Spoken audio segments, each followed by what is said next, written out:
Welcome back, everybody. Salty's Live Music down here at the Fernandina Songwriters Festival. Got a mouthful there. Got Bobby Tomberlin with us, amazing singer and songwriter, and we're really excited to talk to him about what he's been doing and some new things that he's got going on. So, man, first of all, thank you for having me. And this is the first time I've been in this area. yeah, And I'm like, how in the world did I miss this? Yeah. This is like, it's beautiful. and some of the nicest people. Yeah, I told someone a moment ago, I was at one restaurant sitting at the bar eating, and the people on the left, on the right, they're locals. Yeah. They were so friendly. Yeah.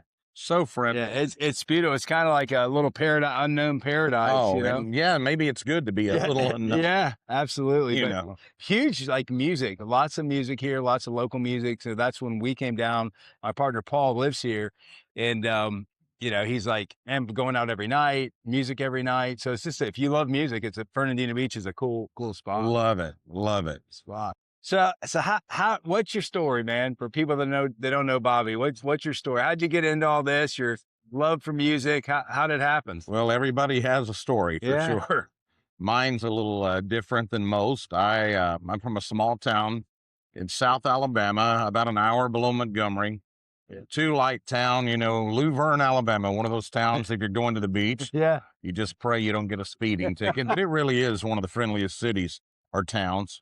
But anyway, I just grew up there loving music. I can't remember a time when I just wasn't consumed by it. Yeah. And, when I was age 11, I became a disc jockey. Oh, wow. In my hometown at the radio station. And I just started interviewing artists like Johnny Cash, Waylon Jennings, Keith Whitley, and did a lot of phone interviews. Yeah. And then if somebody would come to Montgomery, like the group Alabama or Hank Williams Jr. Or Tanya Tucker, my dad would drive me up there and I'd have a little cassette recorder. And man, I just couldn't wait to graduate and move to Nashville. And I skipped college and I didn't move directly to Nashville. I spent a couple of years in Muscle Shoals, Alabama. Are you familiar? Yeah, absolutely. Yeah. Yeah, amazing music community. Absolutely. So much history where people like Bob Seger, the Rolling Stones, Hank Jr., and hundreds have recorded there. But anyway, I spent a couple of years there, and I was roommates with a drummer for the group Shenandoah. Oh, yeah. Right when they were beginning to have their first hits. So I tell everyone that was my education. Yeah. But people were so friendly there. They helped you and would encourage you. And then Mel Tillis, a Country Music Hall of Fame member, he brought me to Nashville and signed me to my first publishing deal, paid me $100 a week to write. And then I worked at a Kroger grocery store at night where I would check out Conway Twitty, Diamond Rio, Brooks and Dunn. And then eventually I started getting songs recorded. And Diamond Rio, I told today at the show, it's kind of funny, when I was bagging their lettuce and bacon, I had no idea that they would be the ones that really kicked off my career when they recorded a song I wrote with Steve Jones called One More Day. Yeah, that's amazing. There's so many stories you've heard like that. Somebody was valeting cars. Oh, yeah. And just, just how awesome is that? But you're in the right place and you knew where you needed to be. So destiny and divine intervention was there. Well, that's some of the most fun. A lot of people just starting out don't want to hear that, but it really is some of the most fun you'll ever have, as long as you can keep making a little progress. Yeah. You got to make some progress, but it's just the journey. I mean, like that song, The Climb, it's so true. It's like just taking those little baby steps, but knowing you're getting there. Yeah. Absolutely. So how, other than just bumping into people and doing that, like what happens once you got kind of your contracts, they were using your songs? What really you think was that point where pivoted you from just being, I'm kind of in it to I'm actually really in it? Well, first of all, when you have a publishing contract with someone who's established, and at that time that wasn't independent, it wasn't a corporate publisher, but still at that time everyone knew Mel Tillis. His daughter Pam Tillis was having huge hits with songs like Maybe It Was Memphis. So anyway, just his stamp allowed your songs to get through the front door at a Capitol Records, a Warner Brothers, or Sony. And but now it didn't guarantee me great co-writes with some of the biggest writers. I mean, it just takes time to do that. I tell people, you just have to be there. You have to make those connections. And you never know who who the next big thing is going to be. I can't tell you how many times that's happened with me. I remember before the pandemic, I wrote a song with a girl named Joy Beth Taylor, and now she has almost every song on the Ella Landley record. Yeah. So, there you go. And I mean, you just never know. They connect with people, like she connected with Right. Ella, and the same thing has happened to me through the years with certain people too. And really, what I encourage is when you're first starting out, find someone that you connect with, and just learn together, grow together, and you never know what you may establish as a co-writing team. Absolutely, absolutely. What artists have you co-wrote with that you really like? I don't know. You can't maybe say the best, but that you really enjoy to co-write with them. Like what? Man, I have been so blessed to write with so many of my heroes. One of my favorites to write with, and we write at least 2 or 3 times a month, is a Grand Ole Opry legend named Bill Anderson. Yeah, I know. Oh, yeah. Yeah, he's in the Hall of Fame, and he had his first hit in the late 50s, and he's still getting songs recorded. He and I just got a song recorded by Uncle Cracker. We had a thing with Dolly Parton, Rhonda Vincent, the bluegrass artist. But he's one of my favorites because he has so many years of experience. But he's still, he'll be the first to tell you, I'm still learning, I'm still growing, and you never stop. Yeah. I mean, the minute someone thinks they know it all, I mean, I'm learning from some of these, older writers, some of the much younger ones than me. Yeah. And let me think some others. This guy, Lance Miller, he's had 3 number ones and has written for Cody Johnson and different ones. But we do a lot of co-writing together. But artist-wise, I have 4 songs on Willie Nelson's upcoming record. Oh, that's awesome. And I co-wrote 3 of them with Buddy Cannon and Willie. So that's just been, that's one of those things I never dreamt I would see my name next to Willie Nelson. Legend, yeah. But let me think, gosh. How old is Willie now? He's going to be 93. I was going to say he's like 92 or 93. Yeah, and a couple of years ago, I didn't sit down with him, but he gave me a draft of something he had started, and I helped finish something Hank Williams Jr. started. And he doesn't even co-write, but he's a friend of mine. Yeah. And we never crossed that line and get into music.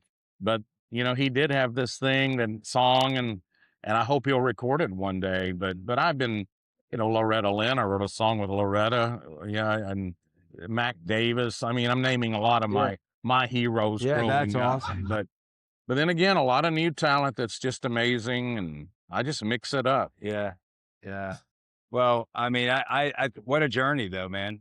What a journey from little town in Alabama, right? It's quite a journey. And then, it allows you to come to festivals like this. And this is just the icing on the cake for me, meeting great, folks, big music fans, and such a beautiful landscape. Yeah. Yeah, it's great. Well, hopefully the restaurants we ate at will give you, you'll like those after that we gave you. God. The food's amazing here. So, no doubt. So the food is amazing. That's some great Thai food. Absolutely.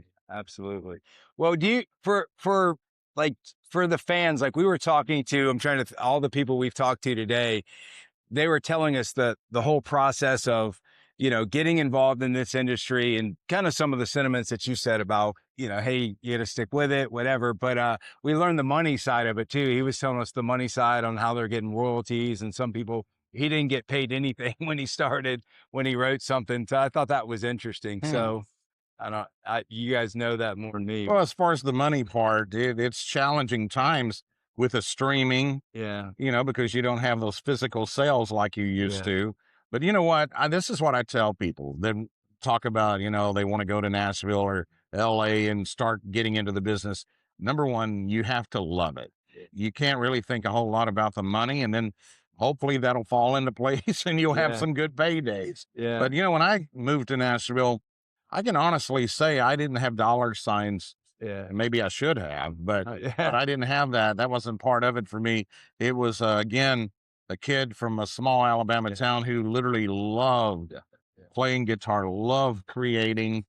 And, but then again, you do wake up and you're like, oh, I do have to pay the rent. I have to make a car payment. but my whole point is you better love it. Yeah. You know? Well, it's, anything in longevity that you do, it's, there's any business you get into, there's not, you don't go make $1 million out of the gate. No, but I don't know, man. It's been such a blessing. Again, getting to do something that you love and then make so many amazing friendships along the way. Yeah. And I say often, that's more important to me than any awards that I've ever won or the friendships. Yeah. Well, it was funny because I know we were listening to you over there and you mentioned about Uncle Cracker and you'd written a song on divorce or something and he picked it up and I don't know, it was kind of comical. You know, you mentioned that you've written with him, but it was just. Well, actually, I haven't written with him yet. Oh. But we're going to write. We've got a day scheduled, but he recorded this song. Oh, he did. And he actually made the song, I think, a lot better. It definitely made it better for him and what he does. And he has a cool style. Yeah. And I'm excited for that one to come out. And that's another thing. You never know when the phone's going to ring. You'll go through a period like, God, am I ever going to get another song recorded? Then you get a phone call from Uncle Cracker's producer or Willie Nelson's producer or maybe this young talent that's just got a record. Yeah. So how do you tell some of these songwriters, like from, you know, obviously everyone's marketing and selling themselves when if you have the credibility and you're already at the top, people may seek you out, but how do you tell some of these songwriters that are good songwriters, they're, you know, putting out some good things, how do they market themselves or get in the right place? Is there anything, some steps you tell them to do? Well, again, you know, go to a music town and just get out there and try to connect with people. I mean, literally go to some events, go to writer nights, go to, you know, maybe some industry events. A lot of people connect that way. But now with social media, that is such a blessing because people can get heard that never could get heard before. I mean, used to, people would spend thousands of dollars on a project and nobody but their family or friends would hear it. But now you literally can write a song and have it on the internet in a few minutes. And you know what? If it's really good, it finds its way. Yeah. I've seen that over and over again. Yeah. Well, that's great advice. That's great advice. Well, I'm grateful for you to stop in. I know you're singing and been, you know, moving around in here, and we're grateful to have you on. And so anywhere you want to tell the people to follow you or look at what you're doing, wherever that may be, webpage or whatever's best. All the social media outlets, just on Facebook, Bobby Tomberlin, Tomberlin, you know, and Instagram and TikTok and everybody's on them. Well, guys, I appreciate you being here, Bobby, and we're grateful for you to sit down with us on this lovely day. So, Bobby Tomberlin, folks, check him out.